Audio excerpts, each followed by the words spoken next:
Major General G.D. Bakshi. He's a defense expert and he's here. He's joining us to make sense of what we can expect going ahead with the escalation that we have seen in terms of everything that's happened in Pahalgam and the action that the Indian government has taken and how the Pakistan forces and the government have retaliated. Morning, sir, and thanks so much for joining us. First up, help me understand what could be the major strategic implications of the Indus Water Treaty that has been suspended. How is this going to affect bilateral relations, and how critical is this going to be for Pakistan in terms of their water security as well?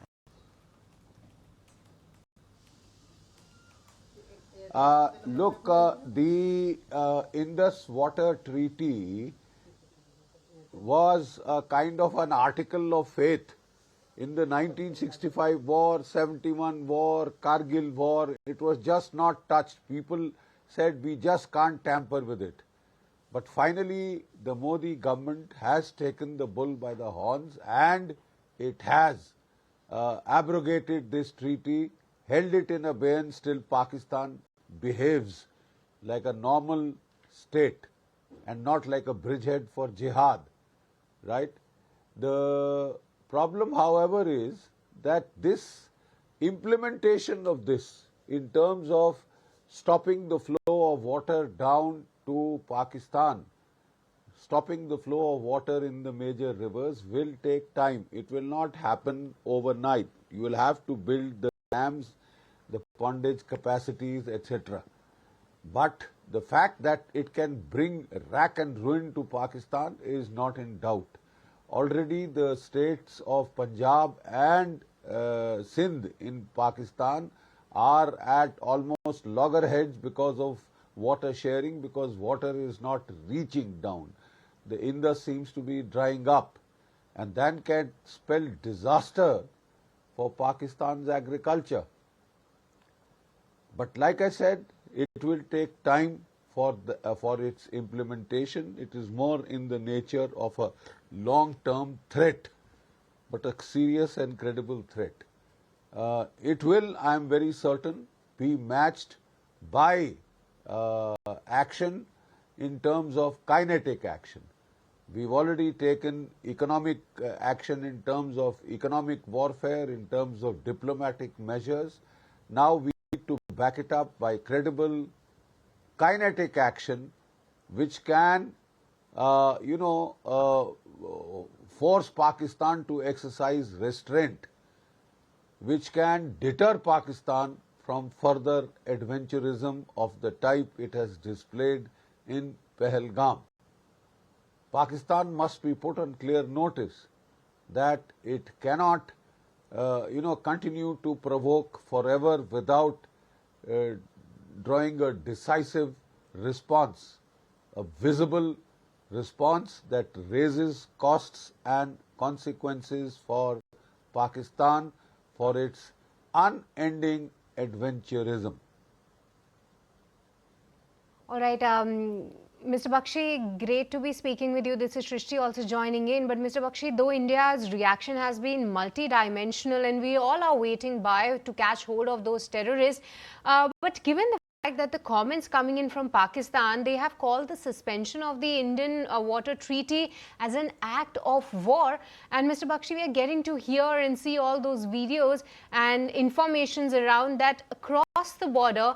Both the parties, India and Pakistan, they are very active and started deploying their forces there to be ready instead. In the times ahead, Mr. Bakshi, in the near term, do you believe that tensions could further escalate from here on, as well as should India go ahead and think on those directions? No, why not? How else will you deter Pakistan? How else will you raise costs and consequences for Pakistan? The Prime Minister has been unequivocal in the statement that he made from Bihar yesterday. Kindly read that statement. We can't take it lying down. 28 of our citizens have been killed in cold blood. There are another 17 injured. I only hope and pray for their safety. But this was a massacre. This was mass casualty strike. And if Pakistan is worried, it should be worried. If General Asim Munir is getting a low backache and is getting a headache or high blood pressure, he deserves to have it for ordering such communal strikes, for trying to wage civilizational war against India, for trying to wage a Ghazwa-e-Hind against India. This is not civilized behavior. This is taking the world back to the 7th century AD. And how long can we continue with this? How long can we show patience as our citizens are killed and we hear our girls crying? Yes, Pakistan is making movements to protect itself. It needs to. It needs to, and we also need to be prepared. Pakistan is calling it an act of war. So do you want to wait till Pakistan starts a war and you react again? Let's stop being reactive. We have to do something proactive. And it will have to be more than one surgical strike. It will have to be more than one air strike. Both Uri and Balakot were messages, were signals, strategic signals to Pakistan to back off or else. To back off or else. But they were not enough to deter. They were just strategic messaging, strategic signaling.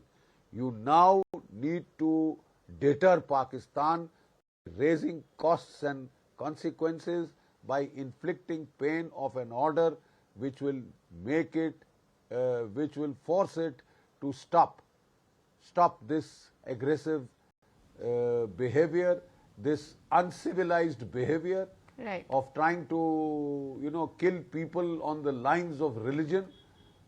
I mean, this is a civilized world is in the 21st century. You can't push it back to a time warp in the 7th century AD. Absolutely, sir. Agree with everything you've just said. Just on a parting note, want to get your understanding on what structural reforms, if any, need to take place in India's counter-terrorism strategy, and amid a time like this where we need to address the threats that are headed our way.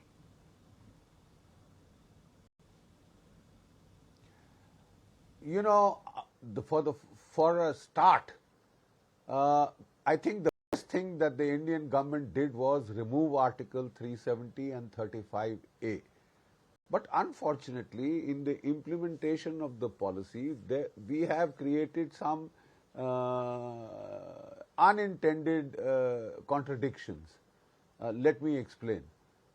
When we took away Article 370, then we did saturate the valley with troops, and that helped.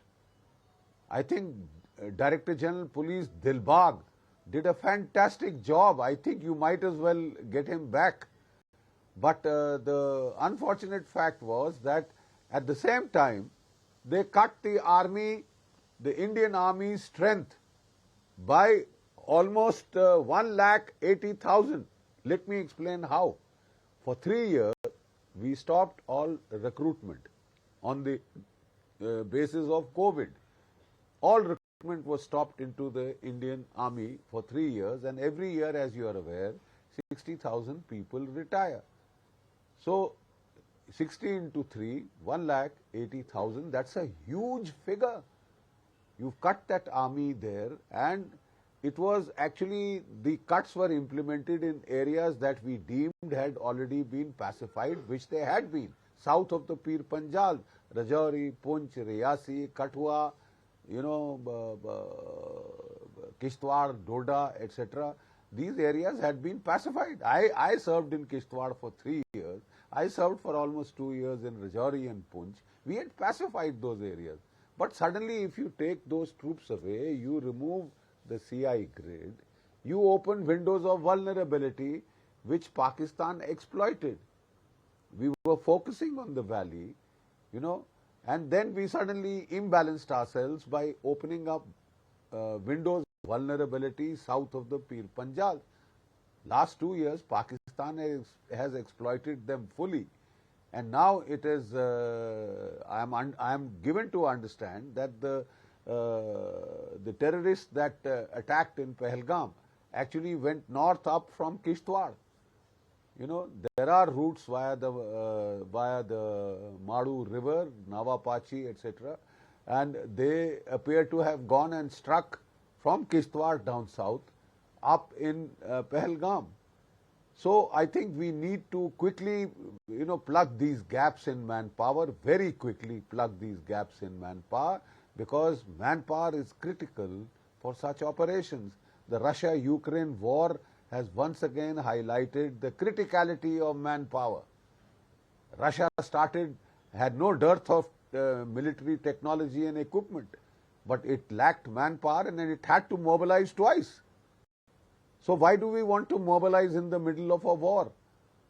I think let's plug these dangerous gaps that we have opened up, which make very little sense. They deviate from common sense. I'm sure it will be rectified. It has to be rectified at a fast pace. We need to induct technology at a faster pace.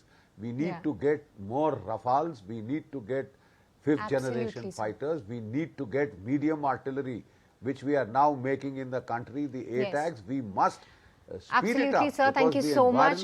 We have a little paucity of time, but really appreciate you taking the time out between what's been really going on and helping us understand that how is the situation really panning out right now and what further steps could India take at this point in time. So definitely that's the biggest news that we are tracking at this. If you like this video, then like, share and subscribe to ET Now.